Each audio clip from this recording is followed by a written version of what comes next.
Welcome to the channel, Favor. Thank you so much. I appreciate it.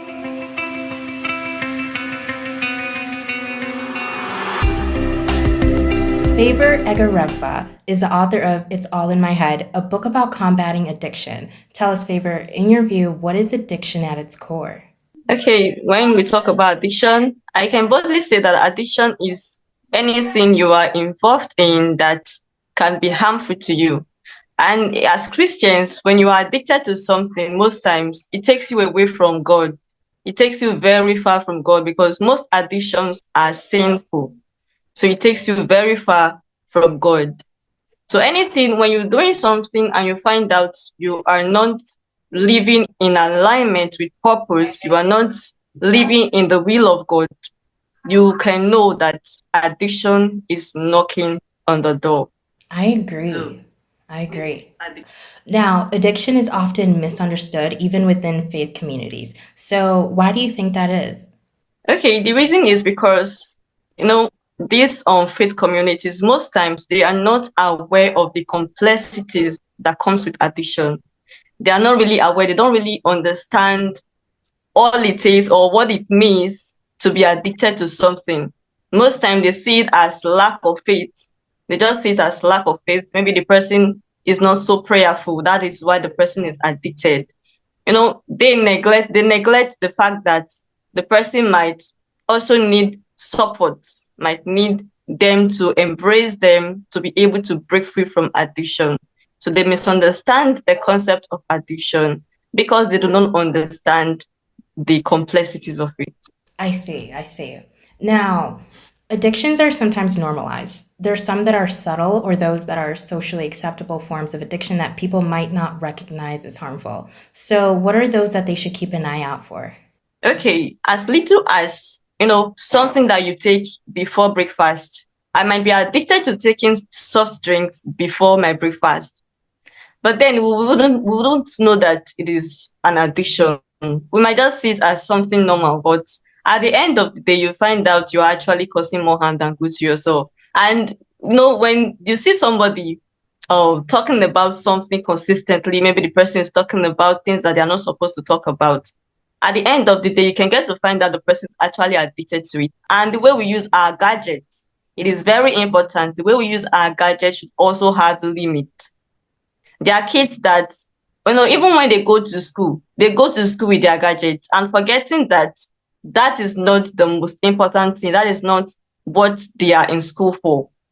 They begin to use it for different things that are not really what they are supposed to be doing at that point in time. So there are really so many addiction. There are so many things that we should watch out for so that at the end of the day, we don't fall victims of being addicted to those things. You're so right. Now, what I want to get into is how a believer can deal with addiction, because I'm sure faith influences the way someone understands and confronts it. Okay, how believers can deal with addiction, right? Right. So, in dealing with addiction, the first thing to do is not for you to feel condemned. The first thing for you to note is you coming to understand that Jesus has forgiven you. You need to understand that you are forgiven, you are loved. There are people who are suffering from addiction. Most times they do not realize the depths of the love of Christ for them, and that is why they feel condemned. They condemn themselves to the point that they wouldn't even want to find a solution to breaking free. So when Right. you're trying to break free from addiction as a believer, what you do, the first thing to do is understand that God has forgiven you, that He is merciful. And then you have to speak up. You have to speak up. One of the medicine or one of the things that you can use to solve the issue of addiction is speaking up. When you're able to voice out your addiction, when you're able to realize that, yes, I'm actually addicted to this thing, then you are on your way to breaking free from addiction. Right. Scripture backs that up because it says that we should share our burdens with each other. So I completely agree. Now, in your book, you speak to the tension many feel between shame and grace when they struggle with this in religious settings. This can cause them to either never consult other people about it or ignore the problem altogether. So, how do you suggest they deal with these emotions that hinder them from getting the help that they need?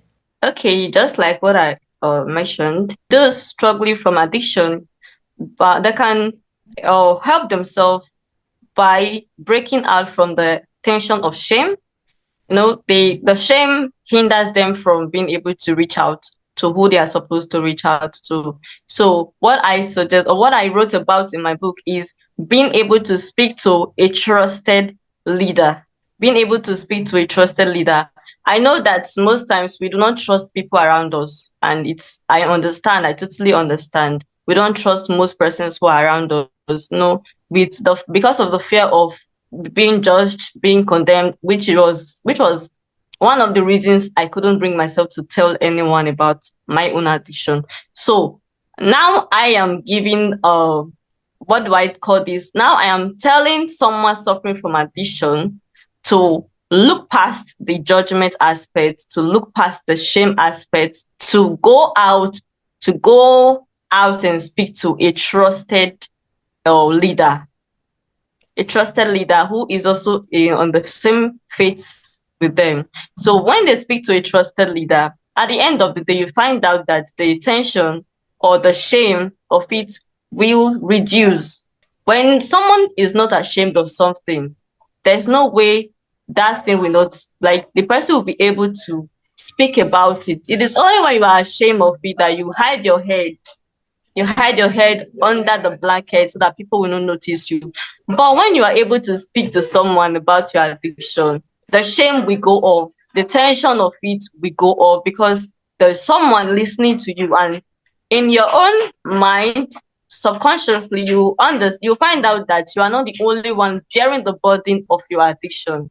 I So agree. the more you are able to speak about your addiction, the lesser the tension of you and the shame of being addicted will go down. Right. Now, Yeah. have you encountered readers who said your faith based approach actually helped them when traditional or clinical methods didn't? Yes, I have. Really? Tell us about that. Okay, so there's this guy who I didn't even know him from anywhere. But then he came across my book online, and what he did was he sent me a message directly, and I responded. After responding, he got the book online. And at the end of the day, he came up with this testimony, because I didn't even know that he was the one who got the book. Someone actually reached out on his behalf. And then he told me the testimony of how he has been struggling, and now he was able to put aside. But the thing that triggered him, there are things that triggers him that will make him want to go into it, even when he told himself that he was going to break free from it no matter what. But then he found that he was able to curb it, and he's on his way to healing totally. So Wow. that's one of the testimonies I've received so far. What a testimony. So, I want to know, what would you say to someone who loves someone battling addiction, but they feel absolutely helpless? Okay, I would advise, in this situation, most times you see people running from them, see people running from those they love that are addicted. But then I want to bring to our knowledge that we can actually be a support system in that kind of when it comes to addiction in this situation.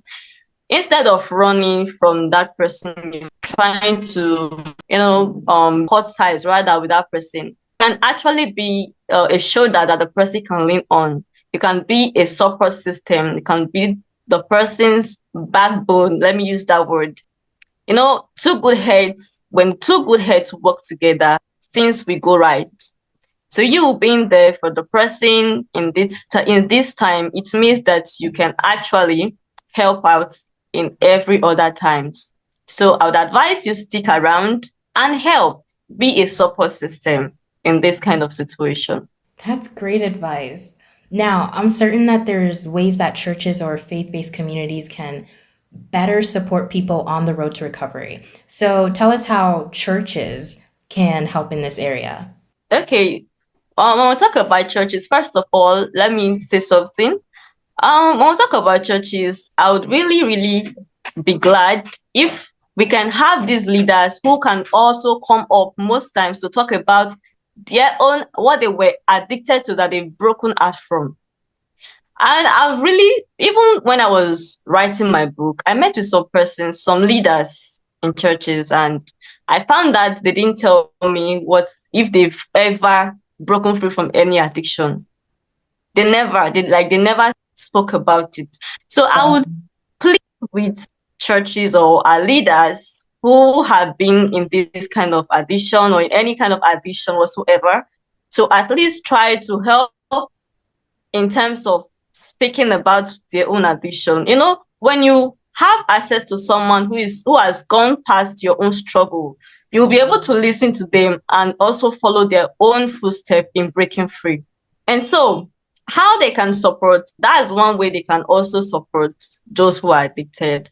And another way is building a community of support aside the regular church services. Build a support system for those who are addicted, strictly for those who are addicted to any kind of addiction, and not condemn them. Not condemn them. We should help to, make them feel loved, make them feel saved and not lost. So in that way, churches or any faith-based communities, wherever they are, they can render support to those who are addicted. Agreed. We shouldn't shun them, and people in high positions should definitely share their own challenges that they've overcome. Now, before we go, if someone listening today is secretly struggling, what's the first small step you'd encourage them to take? Okay, if you're struggling from addiction, the first step I've always advised anyone, and I'm also advising now, which I didn't know is that you talk to someone about it. Speak to someone about it, not just anyone, but a trusted person, a trusted leader whom you know that will not condemn you. I know it's difficult to find someone to trust with something like that, but please do well to try as much as you can. Trust someone, no matter how difficult. So, trust someone with it. Trust someone with that addiction. To someone who is listening right now, I want you to know that your addiction is not final. You can break free. It is very, very easy. It is not easy, but it is possible for you to break free. If I could break free, then you can break free no matter the addiction, no matter what it is. And I want you to know that your addiction should not be something that can tell you what to do and what not to do. It is time for you to say to that addiction, hey, I'm in charge. You are not in charge. Okay, so you can break free. Share it. That's what she's saying. Find someone trustworthy and share with them your struggle, and you never know what could happen. You can find healing. That could be the first step to finding healing. So, Favor, where can listeners find your book and connect with you? Okay, our listeners can find my book on Seller, but that might be a little difficult, so they can connect with me on WhatsApp and also on my Facebook handle.